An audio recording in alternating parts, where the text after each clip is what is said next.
$100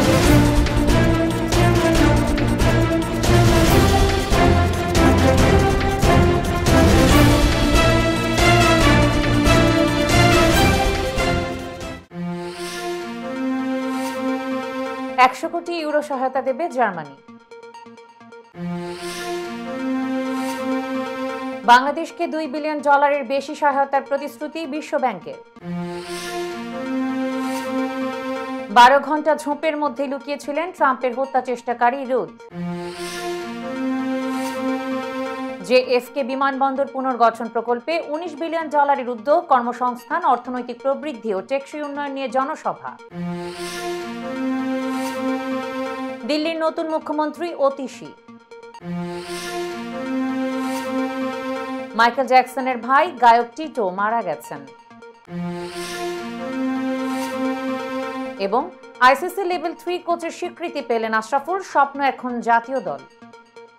আসসালামু আলাইকুম, সবাইকে স্বাগত জানাচ্ছি মিলেনিয়াম টিভি ইউএস এর প্রতিদিনের বাংলা সংবাদে। আপনাদের সাথে রয়েছি আমি পলি পারভিন। দেখছিলেন সংবাদ শিরোনাম, এবারে জানাবো বিস্তারিত। প্রথমে বাংলাদেশ প্রসঙ্গ।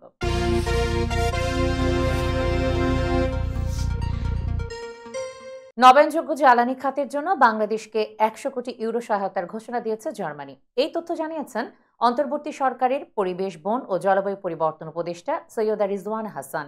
আজ মঙ্গলবার প্রকাশিত এক সংবাদ বিজ্ঞপ্তি থেকে এসব তথ্য জানা যায়। উপদেষ্টা সৈয়দা রিজওয়ানা হাসান জানান, আগামী 10 বছরে এই সহায়তা দেবে জার্মানি। এর মধ্যে চলতি বছরই বাংলাদেশ পাবে $1.5 কোটি। বেসরকারি খাত, গবেষণা ইনস্টিটিউট, একাডেমিয়া ও সুশীল সমাজের মতো সংশ্লিষ্টদের সাথে এ নিয়ে আলোচনা ও প্রচারে একমত হয়েছে দুই দেশ। সংবাদ বিজ্ঞপ্তিতে বলা হয়, বাংলাদেশে নিযুক্ত জার্মান অ্যাম্বাসেডর আচিম ট্রাস্টের সঙ্গে মঙ্গলবার সচিবালয়ে মন্ত্রীর কার্যালয়ে বৈঠক করেন সরকারের পরিবেশ, বন ও জলবায়ু পরিবর্তন উপদেষ্টা সৈয়দা রিজওয়ানা হাসান। এরপরই তিনি এসব তথ্য জানান। এ সহায়তার জন্য তিনি জার্মানিকে ধন্যবাদ দেন। সৈয়দ রিজওয়ানা হাসান বলেন, এই সহযোগিতায় ক্ষুদ্র জাতিগত সংখ্যালঘু, নারী, যুবকদেরও সম্পৃক্ত করা হবে। এভাবে পারস্পরিক সহযোগিতার মাধ্যমে জলবায়ু পরিবর্তনের ক্ষতিকর প্রভাব মোকাবিলা করা যাবে বলেও মনে করেন তিনি। বাংলাদেশকে $2 বিলিয়ন বেশি সহায়তার প্রতিশ্রুতি দিয়েছে বিশ্বব্যাংক। মঙ্গলবার রাষ্ট্রীয় অতিথি ভবন যমুনায় প্রধান উপদেষ্টা অধ্যাপক ডক্টর মোহাম্মদ ইউনূসের সঙ্গে বৈঠকে বিশ্বব্যাংকের কান্ট্রি ডিরেক্টর আব্দুল্লাহ শেখ নতুন সহায়তার প্রতিশ্রুতি দেন। আব্দুল্লাহ শেখ বলেন, সরকারের সংস্কার, বন্যার প্রতিক্রিয়া, উন্নত বায়ুর গুণমান এবং স্বাস্থ্যের জন্য বিশ্বব্যাংক এই অর্থ বছরে প্রায় $2 বিলিয়ন নতুন অর্থায়ন জোগাড় করতে পারে। আমরা যত দ্রুত সম্ভব এবং যতটা সম্ভব আপনাকে সমর্থন করতে চাই। ব্যাংকটি দেশের গুরুত্বপূর্ণ আর্থিক প্রয়োজনে সহায়তা করবে। এর আগে আর্থিক খাত সংস্কারে প্রায় $100 কোটি ঋণ সহায়তা দেওয়ার ঘোষণা দেয় বিশ্বব্যাংক। গত 12 সেপ্টেম্বর প্রায় $100 কোটি বাজেট সহায়তা চেয়ে বিশ্বব্যাংককে চিঠি দিয়েছে সরকার। 2 কিস্তিতে $50 কোটি করে এই অর্থ চেয়েছে অর্থনৈতিক সম্পর্ক বিভাগ। জানা যায়, সরকার $100 কোটি বাজেট সহায়তা চাইলেও কি পরিমাণ পাওয়া যাবে তা নির্ভর করবে দর কষাকষির উপর। এ ধরনের দর কষাকষিতে নানা শর্ত থাকে। এসব শর্ত পূরণ করলেই অর্থ মেলে। মোটা দাগে বহুজাতিক সংস্থাগুলোর শর্ত প্রায় একই রকম। এর মধ্যে অন্যতম শর্ত হল রাজস্ব, ব্যাংক খাত সহ আর্থিক খাত সংস্কার, সুশাসন প্রতিষ্ঠায় আইনি সংস্কার, ভর্তুকি কমানো, কর ছাড়, হ্রাস সহ বিভিন্ন খাতে বড় ধরনের সংস্কার করা। শিক্ষার্থী ইমরান হাসানকে গুলি করে হত্যার ঘটনায় রাজধানীর যাত্রাবাড়ী থানায় করা মামলায় সাবেক রেলপথমন্ত্রী নুরুল ইসলাম সুজনের 3 দিনের রিমান্ড মঞ্জুর করেছেন আদালত। মঙ্গলবার তাকে আদালতে হাজির করে 5 দিনের রিমান্ডে নিতে আবেদন করেন তদন্ত কর্মকর্তা পুলিশের উপপরিদর্শক শাহ আলম মিয়া। পরে শুনানি শেষে ঢাকার মেট্রোপলিটন ম্যাজিস্ট্রেট শাহিন রেজা এ রিমান্ড মঞ্জুর করেন। এর আগে সোমবার রাতে রাজধানীর একটি হাসপাতাল থেকে সুজনকে গ্রেফতার করে পুলিশ। গত 1 সেপ্টেম্বর নিহতের মা কোহিনুর আক্তার বাদী হয়ে শেখ হাসিনা সহ 298 জনের নাম উল্লেখ করে মামলা করেন। মামলার অভিযোগে বলা হয়েছে, গত 5 আগস্ট আওয়ামী লীগের নেতাকর্মী ও পুলিশ বাহিনী নির্বিচারে গুলি করে। এতে শিক্ষার্থী ইমরান হাসান গুলিবিদ্ধ হয়ে মারা যান। দর্শক, এবার দেখবেন যুক্তরাষ্ট্র সংবাদ।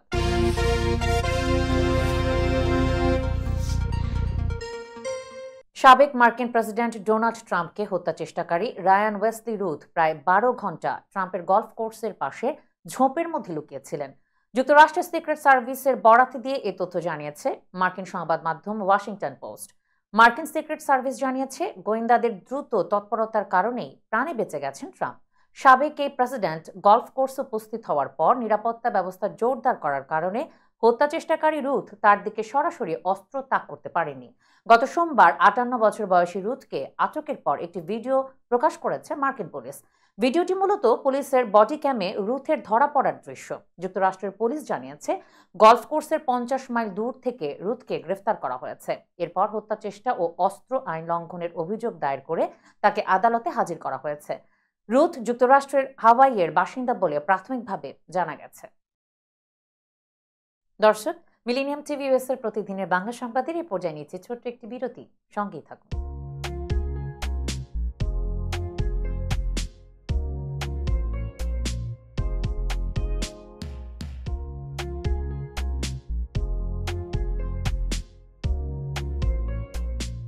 কি ব্যাপার, অমন মূর্তির মতো করে দাঁড়িয়ে আছো কেন?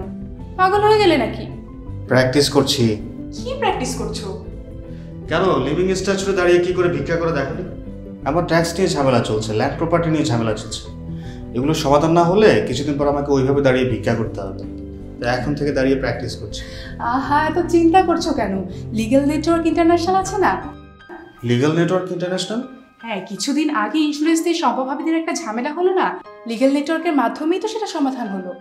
শুধু ইন্স্যুরেন্সই না ভাবি, criminal case, immigration, tax, divorce, housing সংক্রান্ত যে কোনো লিগেল সমস্যার সমাধান পেয়ে যাবেন লিগেল নেটওয়ার্কে। যুক্তরাষ্ট্রের 50টি স্টেটে যে কোনো প্রান্তে যে কোনো লিগেল সহায়তা দিতে কিন্তু আমাদের সঙ্গে আছে লিগেল নেটওয়ার্ক ইন্টারন্যাশনাল। শুধু তাই নয়, লিগেল নেটওয়ার্কে আছেন যুক্তরাষ্ট্রের স্বনামধন্য সব লয়ার, যাদের আইনি সহায়তায় যে কোনো লিগেল সমস্যার সমাধান পেয়ে যাবেন খুব সহজেই। তাহলে দেরি কেন? এখনই চলো লিগ্যাল নেটওয়ার্কে। I'm Nasrin Mosnu, immigration attorney. I was born and raised here in New York City. I have been working at various immigration firms since I was a teenager, including with my father.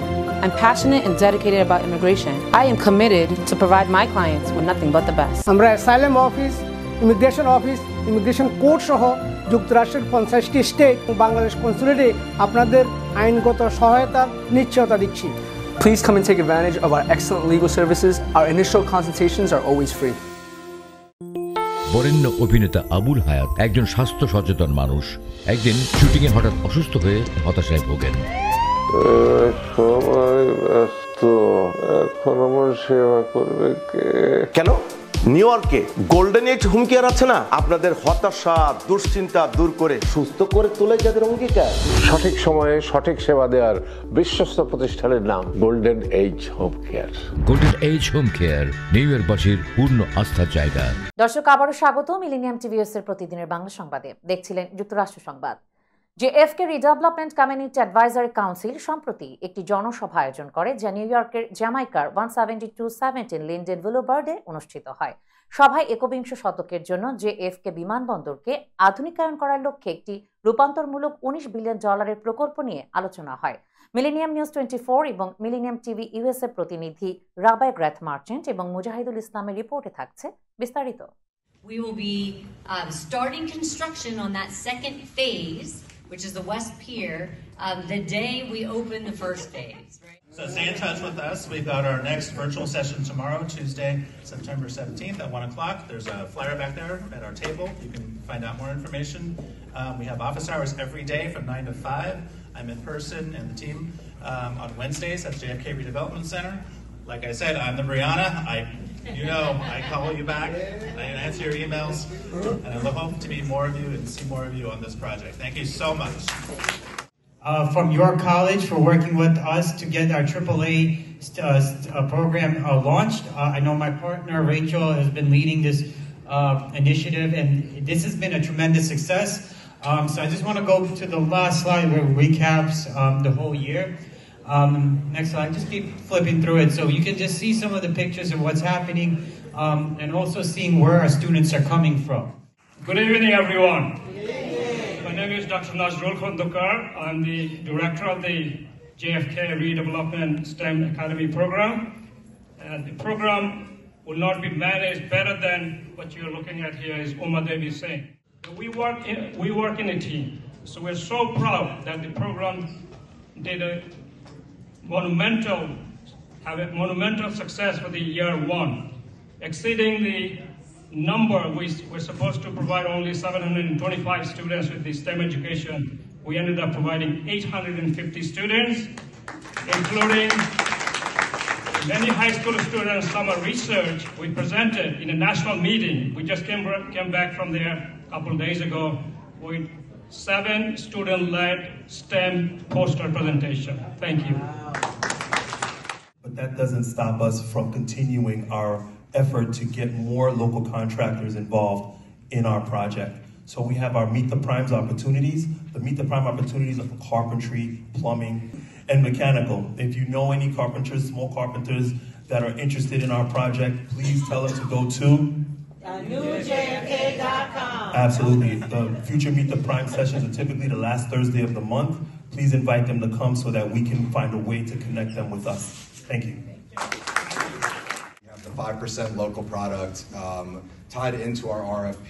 We're the first in the industry to have set that forth in any of our RFPs, and we continue to hit that mark and above. So we look forward to doing that and aiding to the community. And then on top of that, we have our direct deals where we are also pairing them up and doing our matchmaking events, which you can see to the side over there. It's community outreach. On Wednesday, we have one.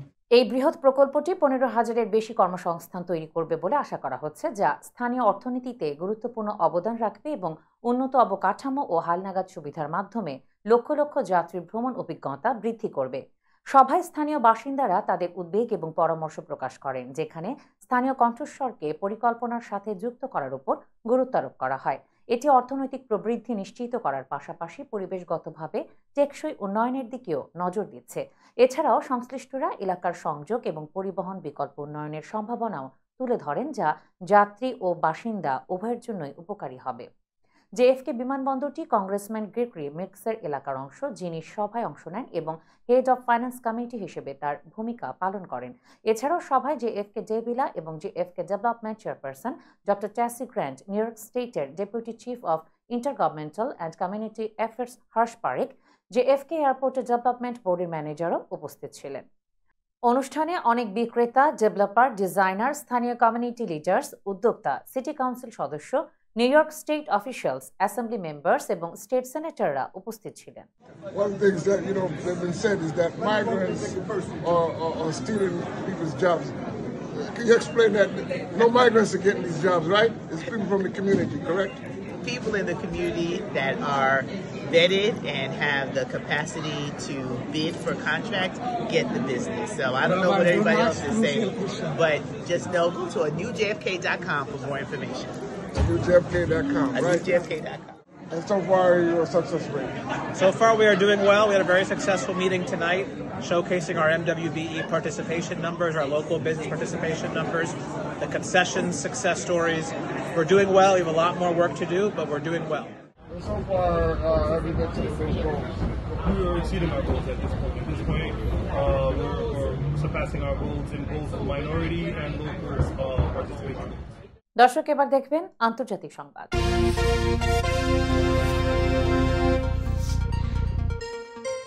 ভারতের কলকাতার আরজিকর হাসপাতালে নারী চিকিৎসকের ধর্ষণ খুনের ঘটনায় মুখ্যমন্ত্রী মমতা বন্দ্যোপাধ্যায়ের সঙ্গে এবার বৈঠকে বসেছেন প্রতিবাদকারী জুনিয়র চিকিৎসকেরা। সোমবার তৃণমূল কংগ্রেসের এই নেত্রী আহ্বান জানানোর পর তারা কালীঘাটে বৈঠকে বসতে যান। ভারতীয় সংবাদ মাধ্যম আনন্দবাজার পত্রিকা বলছে, এরই মধ্যে শেষ হয়ে গেছে সেই বৈঠক। ফল কি হলো তা এখনো জানা যায়নি, তবে প্রাথমিকভাবে জানা গেছে হাসপাতালের পরিকাঠামো নিয়ে চিকিৎসকদের দাবি মেনে নিয়েছে রাজ্য সরকার। ভারতীয় সংবাদ মাধ্যম এনডিটিভি বলছে, আন্দোলনকারী জুনিয়র ডাক্তারদের আজ আবার বৈঠকের জন্য ডাকেন মমতা বন্দ্যোপাধ্যায়। কালীঘাটের বাড়িতে বিকেল 5টায় তাদের ডাকা হয়েছিল। গত বৃহস্পতিবার রাজ্য সরকারের সচিবালয়ে বৈঠকটি হওয়ার কথা ছিল, তবে লাইভ সম্প্রচারের দাবিতে অনড় ছিলেন জুনিয়র চিকিৎসকেরা। এতে আপত্তি জানায় মমতার সরকার। এরপর বেশ কয়েকবার বৈঠকে ডাকেন মমতা, কিন্তু জুনিয়র চিকিৎসকেরা যাননি। সোমবার সেই বৈঠক হলো। এর আগে 2বার এই চেষ্টা করা হয়েছিল বলে তারা দাবি করলেও রাজ্য সরকার বলছে বৈঠকের চেষ্টা করা হয়েছিল 4বার। মমতা বলেছিলেন এইবারই তিনি শেষবারের মতো আহ্বান করছেন। এরপরই সন্ধ্যা 7টায় তারা কালীঘাটে গিয়ে বৈঠক শুরু করেন মমতার সাথে। পদত্যাগের কথা আগেই ঘোষণা দিয়েছিলেন দিল্লির মুখ্যমন্ত্রী অরবিন্দ কেজরিওয়াল, আর সেই ঘোষণা মতো আজ মঙ্গলবার পদত্যাগ করছেন তিনি। এরই মধ্যে ঘোষণা করা হয়েছে নতুন মুখ্যমন্ত্রীর নাম। ভারতীয় সংবাদ মাধ্যমের খবর অনুযায়ী দিল্লির মুখ্যমন্ত্রীর পদে বসতে চলেছেন অতিশী মার্লেনা। আম আদমি পার্টির আইন প্রণেতাদের এক বৈঠকে এই সিদ্ধান্ত হয়। কেজরিওয়ালাই অতিশীর নাম প্রস্তাব করেন বলে জানা গেছে। এতদিন দিল্লি শিক্ষামন্ত্রী ছিলেন অতিশী, পাশাপাশি গণপূর্ত ও রাজস্ব দপ্তর ছিল তার হাতে। এর আগে গত রোববার মুখ্যমন্ত্রীর পদ থেকে পদত্যাগ করবেন বলে জানিয়েছিলেন অরবিন্দ কেজরিওয়াল। দলীয় সভায় আম আদমি পার্টির কর্মীদের তিনি বলেন, 2 দিনের মধ্যে মুখ্যমন্ত্রীর পদ থেকে পদত্যাগ করতে চলেছি। মানুষ রায় না দেওয়া পর্যন্ত আমি মুখ্যমন্ত্রীর চেয়ারে বসবো না। আইনি আদালত থেকে ন্যায় বিচার পেয়েছি, এখন জনতার আদালত থেকে ন্যায় বিচার পেতে চাই। 6 মাস কারাবন্দী থাকার পর গত শুক্রবার জামিন পান দিল্লির মুখ্যমন্ত্রী ও আম আদমি পার্টির নেতা অরবিন্দ কেজরিওয়াল। ভারতের সুপ্রিম কোর্ট তার জামিন মঞ্জুর করেন। দর্শক, মিলেনিয়াম টিভিএস এর প্রতিদিনের বাংলা সংবাদে এই পর্যায়ে নিচ্ছি ছোট্ট একটি বিরতি, সঙ্গেই থাকুন।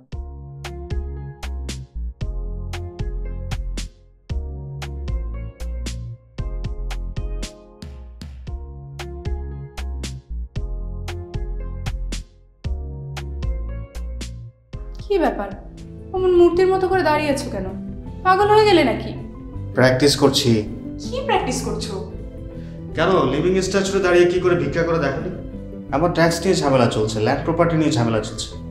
এগুলো সমাধান না হলে কিছুদিন পর আমাকে ওইভাবে দাঁড়িয়ে ভিক্ষা করতে হবে। তাই এখন থেকে দাঁড়িয়ে প্র্যাকটিস করছি। আহা, এত চিন্তা করছো কেন? লিগ্যাল নেটওয়ার্ক ইন্টারন্যাশনাল আছে না? Legal network international? হ্যাঁ, কিছুদিন আগে ইন্স্যুরেন্স দিয়ে সম্পভাবীদের একটা ঝামেলা হলো না? লিগ্যাল নেটওয়ার্কের মাধ্যমেই তো সেটা সমাধান হলো। শুধু ইন্স্যুরেন্সই না ভাবি, criminal case, immigration, tax, divorce, housing সংক্রান্ত যে কোনো লিগেল সমস্যার সমাধান পেয়ে যাবেন লিগেল নেটওয়ার্কে। যুক্তরাষ্ট্রের 50টি স্টেটে যে কোনো প্রান্তে যে কোনো লিগেল সহায়তা দিতে কিন্তু আমাদের সঙ্গে আছে লিগেল নেটওয়ার্ক ইন্টারন্যাশনাল। শুধু তাই নয়, লিগেল নেটওয়ার্কে আছেন যুক্তরাষ্ট্রের স্বনামধন্য সব লয়ার, যাদের আইনি সহায়তায় যে কোনো লিগেল সমস্যার সমাধান পেয়ে যাবেন খুব সহজেই। তাহলে দেরি কেন? এখনই চলো লিগ্যাল নেটওয়ার্কে। I'm Nasrin Mosnu, immigration attorney. I was born and raised here in New York City. I have been working at various immigration firms since I was a teenager, including with my father. I'm passionate and dedicated about immigration. I am committed to provide my clients with nothing but the best. আমরা asylum office, immigration court সহ যুক্তরাষ্ট্রের 50টি state ও বাংলাদেশ কনসুলেটে আপনাদের আইনগত সহায়তার নিশ্চয়তা দিচ্ছি। Please come and take advantage of our excellent legal services. Our initial consultations are always free. বরেণ্য অভিনেতা আবুল হায়াত একজন স্বাস্থ্য সচেতন মানুষ। একদিন শুটিংয়ে হঠাৎ অসুস্থ হয়ে হতাশায় ভোগেন। সবাই ব্যস্ত, এখন আমার সেবা করবে কে? কেন নিউ ইয়র্কে গোল্ডেন এইজ হোম কেয়ার আছে না? আপনাদের হতাশা দুশ্চিন্তা দূর করে সুস্থ করে তোলে যাদের অঙ্গীকার। সঠিক সময়ে সঠিক সেবা দেওয়ার বিশ্বস্ত প্রতিষ্ঠানের নাম golden age home care. Golden age home care new ইয়র্কবাসীর পূর্ণ আস্থার জায়গা। আবারও স্বাগত জানাচ্ছি মিলেনিয়াম টিভিএস এর প্রতিদিনের বাংলা সংবাদে। এবার দেখবেন প্রতিনিধি সংবাদ।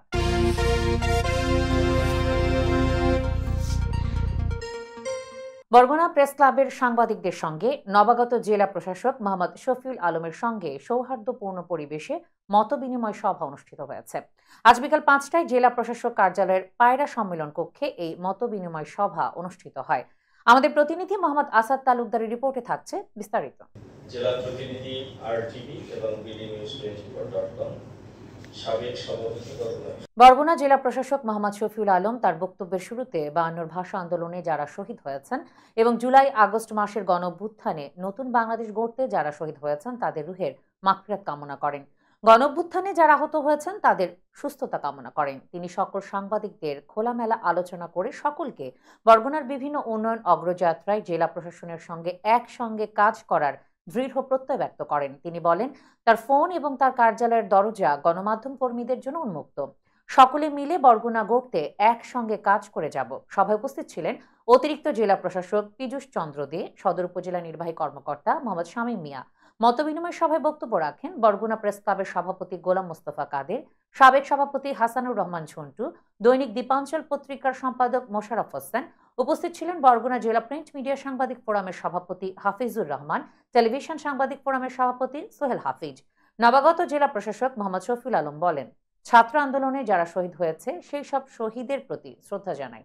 অন্তর্বর্তীকালীন সরকার এখন চাচ্ছে রাষ্ট্র সংস্কার করতে। আমরা জুলাই আগস্টে ছাত্র জনতার আন্দোলনের ফসল।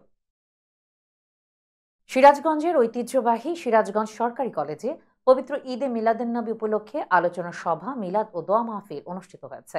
আমাদের প্রতিনিধি শাহাদাত হোসেনের রিপোর্টে থাকছে বিস্তারিত। সোমবার সকাল 11:30টায় সিরাজগঞ্জ সরকারি কলেজ শহীদ শিহাব অডিটোরিয়ামে সিরাজগঞ্জ সরকারি কলেজ ঈদে মিলাদুন্নবী উদযাপন কমিটি আয়োজনে পবিত্র ঈদে মিলাদুন্নবী উপলক্ষে আলোচনা সভা, মিলাদ ও দোয়া মাহফিল অনুষ্ঠানের শুরুতে স্বাগত বক্তব্য রাখেন সিরাজগঞ্জ সরকারি কলেজের ইসলামিক স্টাডিজ বিভাগের সহযোগী অধ্যাপক মোহাম্মদ মঈনুদ্দিন।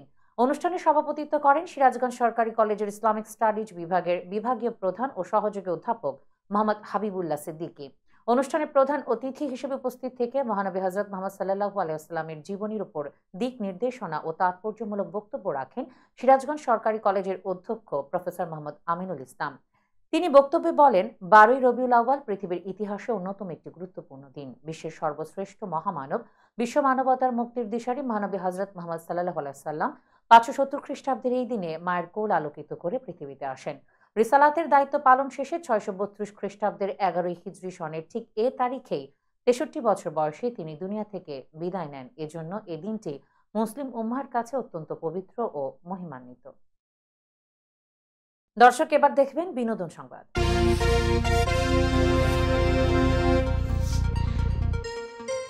পপ সম্রাট মাইকেল জ্যাকসনের ভাই ও জ্যাকসন 5 ব্যান্ডের অন্যতম সদস্য টিটো জ্যাকসন মারা গেছেন। তার বয়স হয়েছিল 70। সামাজিক যোগাযোগ মাধ্যমে গায়কের মৃত্যুর খবর জানিয়েছেন তার সন্তানেরা। এক ইনস্টাগ্রাম পোস্টের বিবৃতিতে টিটোর 3 ছেলে লিখেছেন, ভারাক্রান্ত হৃদয়ে আমরা ঘোষণা করছি যে আমাদের প্রিয় বাবা, rock and roll hall of fame খ্যাত টিটো জ্যাকসন আর আমাদের মাঝে নেই। আমরা হতবাক, ব্যথিত ও হৃদয় বিদারক। আরও লিখেছেন, আমাদের বাবা একজন অবিশ্বাস্য ব্যক্তি ছিলেন, যিনি প্রত্যেকের ব্যাপারে যত্নশীল ছিলেন এবং মঙ্গল চাইতেন। আন্তর্জাতিক সংবাদ মাধ্যম বিবিসি জানিয়েছে, এই গায়কের মৃত্যুর কোনো কারণ জানা যায়নি। এই শিল্পীর ছেলেরা আরও বলেছেন, আমাদের বাবা সবসময় বলতেন একে অপরকে ভালোবাসো। এই বার্তা তিনি প্রচার করেছেন জীবনভর। তাদের শেষ বাক্যটি ছিল, আমরা তোমাকে ভালোবাসি পপস। প্রসঙ্গত, টিটো ও তার ভাই জ্যাকি জার্মেইন মার্লেন মিলে মাইকেল জ্যাকসনের সঙ্গে অসংখ্য শোয়ে পারফর্ম করেছেন। সম্প্রতি ব্যান্ডের একটি শোয়ের জন্য টিটো জার্মানির মিউনিখে ছিলেন। দর্শক, মিলেনিয়াম টিভি ইউএস এর প্রতিদিনের বাংলা সংবাদে এই পর্যায়ে আবারও নিচ্ছি ছোট্ট একটি বিরতি। সঙ্গেই থাকুন।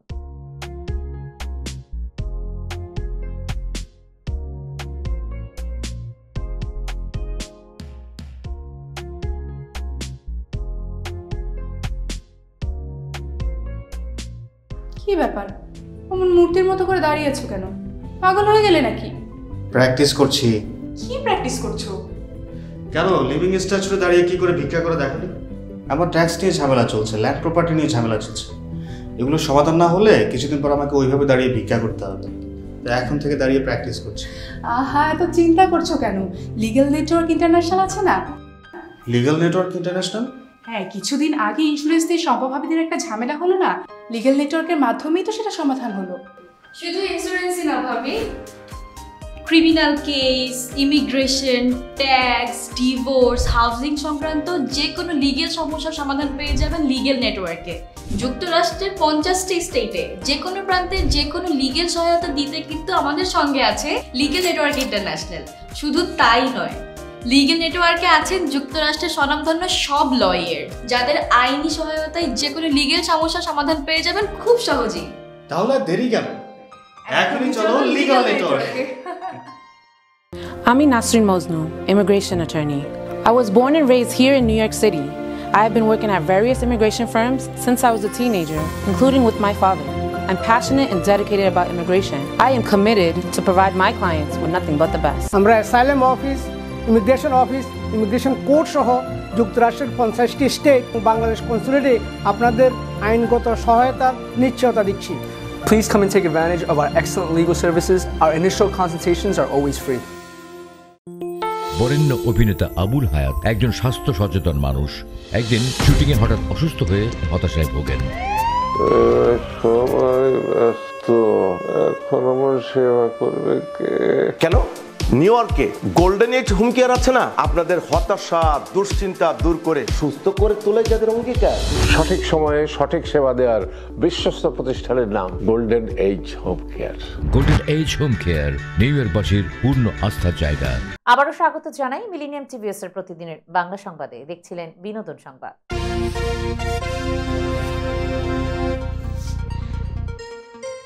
গত বছরের মার্চে চুক্তিভিত্তিক নিয়োগে বাংলাদেশ শিল্পকলা একাডেমির পরিচালক পদে যোগ দিয়েছিলেন অভিনেত্রী জ্যোতিকা জ্যোতি। ছাত্র জনতার গণঅভ্যুত্থানের পর আজ নিজ কর্মস্থলে গেলে সহকর্মীদের তোপের মুখে পড়েন এই অভিনেত্রী। এক পর্যায়ে শিল্পকলা একাডেমি ছাড়তে বাধ্য হন তিনি। বাংলাদেশ শিল্পকলা একাডেমির সিনিয়র ইন্সট্রাক্টর আইরিন পারভিন লোপা গণমাধ্যমে জানান, মঙ্গলবার দুপুর 12:30টার পর অফিসে প্রবেশ করেন জ্যোতি। শিল্পকলা একাডেমিতে যাওয়ার পরই বাইরে বিভিন্ন বিভাগের সহকর্মীদের জড়ো হতে দেখে অফিস রুমের দরজা বন্ধ করে দেন তিনি। আইরিন পারভিন লোপা বলেন, তিনি অফিসে আসে আমরা হতবাক হয়েছি। তিনি কিভাবে অফিসে আসেন, যিনি স্বৈরাচার সরকারের হয়ে কথা বলেছেন, যারা সরাসরি বৈষম্য বিরোধী আন্দোলনে শিক্ষার্থীদের উপর হামলা করতে উৎসাহিত করেছেন, যারা রক্ত ঝরার জন্য দায়ী, তাদের আমরা সহকর্মী হিসেবে চাই না। বহুল আলোচিত আলো আসবে গ্রুপের সদস্য ছিলেন জ্যোতিকা জ্যোতি। এ তথ্য উল্লেখ করে লোপা বলেন, আমরা তাকে অফিস থেকে চলে যেতে বলেছি, কারণ তিনি আলো আসবে নামে একটি গ্রুপে যুক্ত হয়ে আন্দোলন করা শিক্ষার্থীদের বিপক্ষে কথা বলেছেন। এমন লোক আমরা দেখতে চাই না। এরপর দুপুর 1:30টার দিকে শিল্পকলা একাডেমি ছেড়ে চলে যান অভিনেত্রী জ্যোতিকা জ্যোতি। ভয়াবহ সড়ক দুর্ঘটনার কবলে পড়েছেন ওপার বাংলার জনপ্রিয় অভিনেত্রী মধুমিতা সরকার। দুর্ঘটনায় দুমড়ে মুচড়ে গেছে অভিনেত্রীর গাড়ি। সামাজিক যোগাযোগ মাধ্যমে বিষয়টি নিজেই জানিয়েছেন মধুমিতা। সোমবার কলকাতার নিমতলা ঘাটের ভূতনাথ মন্দিরে পূজা দিতে যাওয়ার সময় তাকে বহনকারী গাড়িটিকে ধাক্কা দেয় একটি লরি। এতে অল্পের জন্য মধুমিতা প্রাণে বেঁচে গেলেও তার গাড়িটি দুমড়ে মুচড়ে গেছে। ভারতীয় গণমাধ্যম হিন্দুস্তান টাইমসের প্রতিবেদন অনুযায়ী দুর্ঘটনার সময় গাড়ির চালকের ঠিক পেছনের সিটে বসেছিলেন মধুমিতা। অভিনেত্রীর গাড়ির যে পাশে বসেছিলেন পণ্যবাহী গাড়িটি সেই পাশেই ধাক্কা দেয়। এতে গাড়ি দুমড়ে মুচড়ে গেলেও মধুমিতার কোনো ক্ষতি হয়নি, তিনি সুস্থই আছেন। ঘটনার বর্ণনা দিয়ে গণমাধ্যমে মধুমিতা বলেন, প্রিন্সেস ঘাট থেকে ভূতনাথ মন্দিরে পূজা দিতে যাচ্ছিলাম, হঠাৎ গাড়িতে এসে ধাক্কা মারে পণ্যবাহী গাড়িটি। ঘটনার পর ওই গাড়ির চালক পালিয়ে যাওয়ার চেষ্টা করেন, কিন্তু তাকে আটকানো হয়। শেষ পর্যন্ত আমিও নেমে পড়ি গাড়ি থেকে। অভিনেত্রী আরো বলেন, পুরো ঘটনাটি ভিডিও রেকর্ডিং করি মোবাইলে। এরই মধ্যে পুলিশ চলে আসে। অন্য একটি গাড়িতে করে আমি পুজো দিতে যাই। ভালোভাবেই পূজা দিয়েছি, অনেক বাজে কিছু হতে পারত। মহাদেবের কৃপায় এবারের মতো বেঁচে গেছি, কোনো ক্ষতি হয়নি, আমি সুস্থ আছি। দর্শক, এবার দেখবেন খেলা সংবাদ।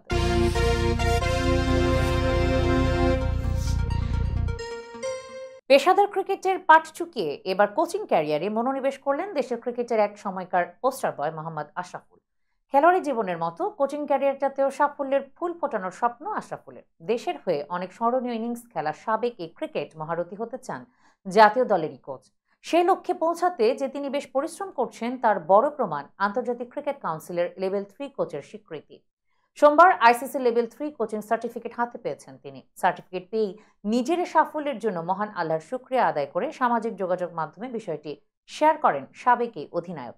গত বছরের 26 মে সংযুক্ত আরব আমিরাতে এই কোচিং শুরু করেছিলেন আশরাফুল। আবুধাবিতে এই কোর্সের আয়োজক ছিল আফগানিস্তান ক্রিকেট বোর্ড। আইসিসিতে কর্মরত বাংলাদেশের আরেক সাবেক অধিনায়ক আমিনুল ইসলাম এসিবির সেই কোর্সে কোচিং শেখার সুযোগ করে দেন আশরাফুলকেও। সংবাদ শেষ করার পূর্বে শিরোনামগুলো জানিয়ে দিচ্ছি আরো একবার। 100 কোটি ইউরো সহায়তা দেবে জার্মানি। বাংলাদেশকে $2 বিলিয়ন বেশি সহায়তার প্রতিশ্রুতি বিশ্ব ব্যাংকের। 12 ঘন্টা ঝোপের মধ্যে লুকিয়েছিলেন ট্রাম্পের হত্যা চেষ্টাকারী রুদ। জেএফকে বিমানবন্দর পুনর্গঠন প্রকল্পে $19 বিলিয়ন উদ্যোগ, কর্মসংস্থান, অর্থনৈতিক প্রবৃদ্ধি ও টেকসই উন্নয়ন নিয়ে জনসভা। দিল্লির নতুন মুখ্যমন্ত্রী অতিশী। মাইকেল জ্যাকসনের ভাই গায়ক টিটো মারা গেছেন। এবং আইসিসি লেভেল 3 কোচের স্বীকৃতি পেলেন আশরাফুল, স্বপ্ন এখন জাতীয় দল। দর্শক, এই ছিল মিলেনিয়াম টিভিএস এর প্রতিদিনের বাংলা সংবাদে। মিলেনিয়াম সংবাদ দেখতে লগ ইন করুন আমাদের সামাজিক যোগাযোগের সাইট facebook.com/millenniumtvusa বাংলা এবং youtube.com/officialmillenniumtv। এছাড়াও সংবাদের সর্বশেষ আপডেট জানতে ভিজিট করুন আমাদের নিয়মিত ওয়েবসাইট www.millenniumtvusa.com এবং www.millenniumtv.org। প্রিয় দর্শক, মিলেনিয়াম টিভি দেখুন সকল অ্যান্ড্রয়েডে, iOS ও Apple TV, Amazon fire TV, Roku TV এবং সকল স্মার্ট টিভিতে। এছাড়াও মিলেনিয়াম টিভি দেখতে পাবেন সমস্ত ইউরোপীয় দেশ এবং অস্ট্রেলিয়ায় স্কাই নেটওয়ার্কে, বিশ্বব্যাপী জাদু TV, radiant IP TV, JagoBD network এবং বিশ্বব্যাপী হরাইজন স্যাটেলাইটে। আপনারা যেখানেই থাকুন, ভালো থাকুন, সুস্থ থাকুন, মিলেনিয়াম টিভির সাথেই থাকুন। আল্লাহ হাফেজ।